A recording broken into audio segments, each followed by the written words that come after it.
Al-Quran 1400 tahun silam sudah menjabarkan mereka akan saling bermusuhan satu sama lain sampai hari kiamat. Bagaimana pendeta dengan pendeta ribut satu mimbar rebutan, bagaimana kemudian sekte yang lain bla bla bla bla dengan sekte yang lain. Ya, itulah yang terjadi. Artinya Al-Quran ini tidak pernah keliru menyampaikan itu. Ini sudah 2000 tahun mereka masih berselisih paham tentang Tuhan, tentang kitab, tentang nabi, tentang Mesias. Mereka bukan hanya sekedar bertentangan saja, tetapi mereka satu sama lain saling sikut menyikut. Itu fakta. Makanya muncul ada sekte ini, habis itu ada yang protes. Dari hasil protes muncul lagi sekte baru. Dari sekte baru muncul lagi sekte lain. Dari sekte lain keputusasaan demi keputusasaan kemudian berakhir pada keadaan mereka digiring kembali untuk masuk kembali kepada hukum Torah. Muncullah kemudian yang disebut Advent. Advent kembali memperjuangkan untuk mengembalikan marwah ajaran Nabi Musa alaihissalam. Di sini sudah ada gurunda saya yang terhormat, yang saya muliakan, Akhi Zuma. Ya, ini Akhi Pak Yunan ini ingin mualaf sekeluarga. Mohon Akhi Zuma untuk sedikit wejangan lah. Nah, monggo. Silakan. Iya, bismillahirrahmanirrahim. Ya. Bang Zuma. Inilah yang suka sama Bang Zuma.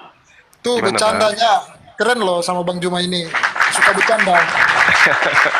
Alhamdulillah. Nanti kalau jumpa dengan saya Bang, siapkan aja air liur sebanyak-banyaknya. Pasti kering ku buat. Allahu Akbar, Masya Allah. Jadi kami umat Islam itu Bang, bangga. Kenapa bangga? Seibarat seorang pengantin, tak ada yang tahu bahwa apa yang dua pasang sejoli ini lakukan pada malam pertama, malam kedua, malam ketiga, dan seterusnya. Dan untuk mengetahui mereka melakukan kontak batin, kontak hati, dan sepenuhnya kemudian menyatukan jiwa, ada alat yang disebut USG yang dipakai kemudian untuk memeriksa kehamilan. Artinya apa?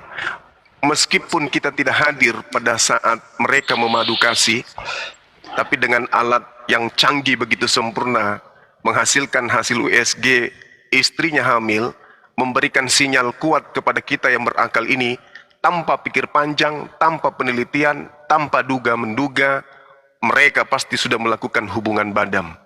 Itu sudah pasti tuh. Artinya, Islam benar atau tidaknya, kita tidak perlu hadir pada masa pewahyuan. Benar tidaknya Islam sebagai jalan menuju kepada kehidupan berikutnya, kita tidak perlu hadir di masa kenabian, tidak perlu hadir pada masa pewahyuan, tidak perlu hadir kemudian ketika Roh Kudus datang kemudian mengajarkan Al-Quran kepada baginda Rasulullah Muhammad SAW.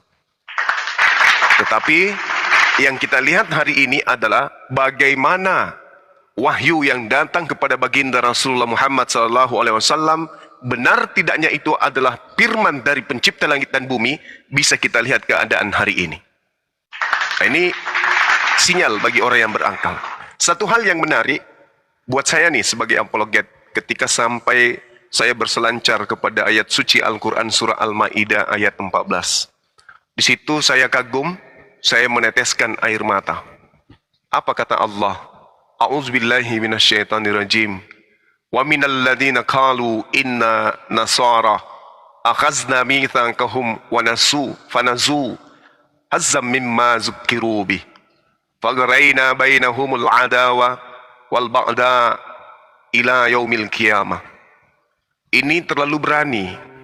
1400 tahun silam, kalau ini hanya dikarang oleh manusia biasa di zaman jahiliyah, zaman di mana beliau orang-orang yang hidup pada saat itu tertutup linknya untuk ke tempat-tempat lain di luar daripada tempat mereka kemudian menjalankan Islam, terlalu berani mengatakan hal ini.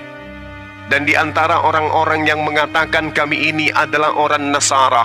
Apa orang Nasara itu? Orang yang kemudian mengaku beriman kepada Injil, mengaku beriman kepada Torah dan kitab-kitab yang datang kepada Bani Israel. Mereka berkata, orang-orang yang mengaku Nasara ini, kami telah mengambil perjanjian mereka, tetapi mereka sengaja melupakan sebagian pesan yang telah diperingatkan Allah kepada mereka. Maka aku Allah, karena mereka lalai, mereka sengaja melupakan apa yang menjadi sumpah janji mereka di hadapanku, maka aku timbulkan permusuhan dan kebencian di antara mereka hingga hari kiamat. Pertanyaannya sekarang adalah, benarkah dalil ini bahwa orang-orang yang mengaku beriman kepada Injil, di antara mereka ada persinggungan, ada pertikaian, ada permusuhan, ada silang sengketa, pendapat dan seterusnya? Apakah itu ada? Ada, nyata. Lalu dari mana kemudian Rasul Muhammad SAW tahu ini?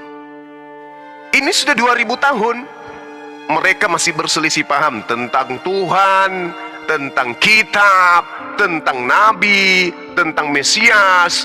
Mereka bukan hanya sekedar bertentangan saja, tetapi mereka satu sama lain saling sikut menyikut. Itu fakta. Makanya muncul ada sekte ini, habis itu ada yang protes.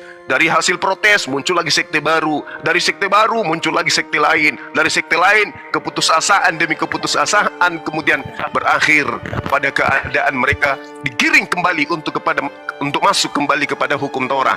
Muncullah kemudian yang disebut Advent. Advent kembali memperjuangkan untuk mengembalikan marwah ajaran Nabi Musa alaihissalam. Nah ini yang membuat saya kemudian wow, Islam luar biasa. Al-Quran 1400 tahun silam sudah menjabarkan mereka akan saling bermusuhan satu sama lain sampai hari kiamat. Dan alhamdulillah di tengah-tengah kita Bani di luar daripada Ishak dan Bani Yishmail, mereka membuat kemudian panji keagamaan berasaskan apa yang mereka katakan berasal dari Bani Israel, tapi ternyata di antara kalangan mereka saling musuh satu sama yang lain. Cukup ini saja bagi saya untuk mengetahui Al-Quran itu adalah pasti benar. Karena Rasulullah tidak memiliki kemudian pengetahuan tentang Yahudi, tentang Nasara. Rasulullah nggak tahu tentang kitab Taurat. Rasulullah nggak tahu tentang Injil. Apalagi kitab-kitab Lukas, Markus, Matius, Yohanes, bla bla bla dan seterusnya. Apalagi perbandingan antara Katolik, Protestan, Advent, Pantekosta dan seterusnya. Rasulullah tidak pernah tahu itu. Dan Rasul tidak pernah mengurusi hal-hal tersebut. Tapi kemudian melalui Al-Quran pesan langit datang. Aku Tuhan akan menimbulkan permusuhan dan kebencian di antara mereka sampai hari kiamat. Dan itu terjadi sampai hari ini. Nah inilah sahabat-sahabat sekalian, khususnya kepada umat Islam yang kita lihat apa yang terjadi kemudian fenomena yang ada. Saudara-saudara kita di luar Kristen, kita lihat di sosmed bagaimana pendeta dengan pendeta ribut, satu mimbar rebutan, bagaimana kemudian sekte yang lain bla bla bla bla dengan sekte yang lain. Ya itulah yang terjadi. Artinya Al-Quran ini tidak pernah keliru menyampaikan itu.